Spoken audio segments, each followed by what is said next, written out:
রমজান আসলে আমার জীবনে এক অদ্ভুত পরিবর্তনের মাস হয়ে ওঠে।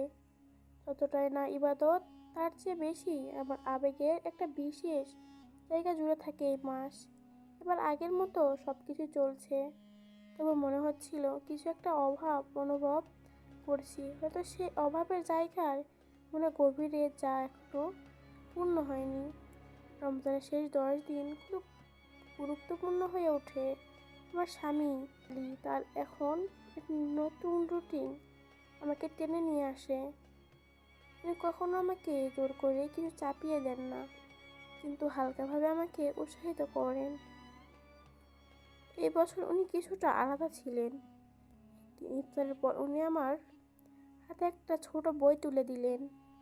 তোমার জন্য, বললেন তিনি। হাতে এক পাটি ইসলামিক বই তুলে দিলেন। আমি অবাক হয়ে বইটার দিকে তাকিলাম। বইটি খুব ছোট, পাতাগুলো খুব পাতলা, একদম সাধারণ দেখতে, তো তার মধ্যে একটা গভীরতা ছিল যা বুঝতে পারছিলাম না। আমি জানি আলী কখনো এই ধরনের উপহার দেওয়ার জন্য অপ্রয়োজনীয় কিছু করবেন না, তবে আমি বইটা হাতে নিয়ে খুঁটিয়ে উপর দেখিয়ে রেখে দিলাম। আমার একগুচ্ছা কাজ ছিল, স্নান করা, ইফতারের প্রস্তুতি আর রোজার পরিবর্তন, সব কাজ। এই বই তখন আমার জন্য অতটা জরুরি মনে হয়নি।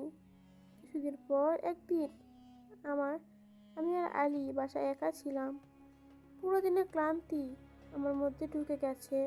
ঘর অবস্থায় অগোছালো এবং বসে বইটার দিকে তাকালাম। হঠাৎ মনে হলো এই বইটা হয়তো আমার জন্য।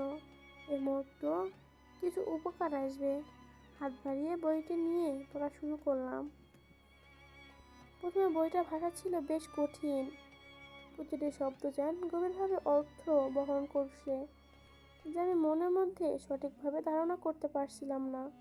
কিন্তু তারপর ধীরে ধীরে একটা পাতা যখন পড়তে লাগলাম, মনে হলো যেন কিছুটা উন্নতিত হচ্ছে। বইটা শুধু ইসলামের মৌলিক বিষয়গুলো ব্যাখ্যা করছে না, বরং নিজের জীবনে কিভাবে সঠিক পথে পরিচালনা করা যায় তা নিয়ে এক গভীর উপদেশ ছিল। বইয়ের প্রথম অংশ ছিল আত্মবিশ্বাস ও ঈমান।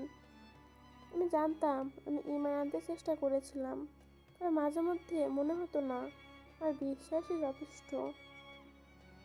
কিন্তু এই বইটি আমাকে খুব শক্তিশালীভাবে বুঝিয়ে দিল যে আত্মবিশ্বাস শুধুমাত্র নিজের প্রতি বিশ্বাস নয়, এবং আল্লাহর প্রতি বিশ্বাস থেকে আসে। যখন আমার অন্তরের গভীরতার দিকে আল্লাহকে জানবো, তখন সবকিছু নিয়ে জায়গায় আসবে। বইয়ের দ্বিতীয় অংশে ছিল ইবাদত ও সঠিক জীবনযাপন।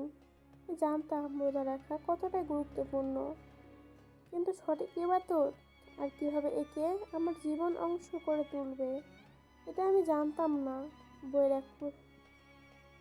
বইটি এই প্রশ্নের উত্তর দিল। কিভাবে আল্লাহর ইবাদত করা উচিত সে বিষয়ে খুব সুন্দরভাবে আলোচনা করেছিল। আমি পড়তে পড়তে একটা জায়গায় পৌঁছালাম যেখানে বলা হয়েছিল, মনের শান্তি আনতে আল্লাহর সঙ্গে সেতু স্থাপন করো। এই কথাটি আমার কাছে অনেক বেশি প্রভাব ফেললো। আমি যখন ছোট ছিলাম তখন মা আমাকে ইসলামের শিক্ষা দিতেন, কিন্তু বয়স বাড়লে আমি একে অনেকটা অবহেলা করে শুরু করেছিলাম।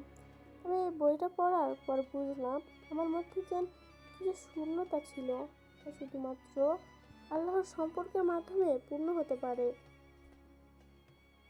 বইটি পড়ে আমি অনেকটা পরিবর্তন হতে শুরু করলাম। কখনো ভাবিনি যে একটা ছোট বই আমার জীবনে এভাবে বদলে দিতে পারে। আলী যখন আমাকে এই বইটি দিয়েছে তখন আমি তেমন গুরুত্ব দিইনি, কিন্তু এখন মনে হচ্ছে এটা ছিল তার দেওয়া সবচেয়ে গুরুত্বপূর্ণ উপহার। আমি প্রতিদিন এই বইটি পড়া শুরু করলাম এবং নিজেকেও আরও উন্নত করার চেষ্টা করলাম।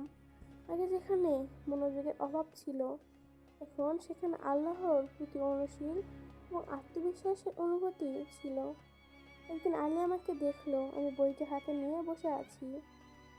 সে সে এসে খুশি মুখে বলল, কেমন লাগছে বইটা? আমি মুচকি হেসে বললাম, তোমার দেওয়া উপহার আমার জীবনের বড় পরিবর্তন এনে দিয়েছে।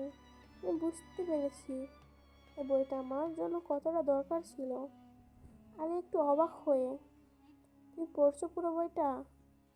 হ্যাঁ, কিছু কিছু অংশ বারবার পড়েছি। আমি আসলে বুঝতে পারছিলাম না কেন এতদিন আমি এটা গুরুত্ব দেইনি, বললাম আমি চোখে জল আসতে আসতে। এটা শুধুমাত্র বইয়ের কথা নয়, এটা ছিল সেই অনুভূতির কথা যা বইটা আমাকে দিয়েছে। আলী শুধু একটা বই উপহার দেয়নি, বরং আমাকে একটা নতুন দৃষ্টি উপহার দিয়েছে। আমার জীবনের অনেক জায়গায় ছিল যেখানে আল্লাহকে পুরোপুরি বুঝতে পারিনি, কিন্তু এখন আমি কিছুটা হলেও সেই সেতু তৈরি করে ফেলেছি। এটা একটা ছোট বই, কিন্তু তার ভিতরে ছিল এক পৃথিবী, আরাম, শান্তি আর মনোবল। আজ আমি জানি এই বই উপহার দিয়েছে আলী আমাকে, আর জীবনের পথটা ঠিকভাবে দেখিয়েছে।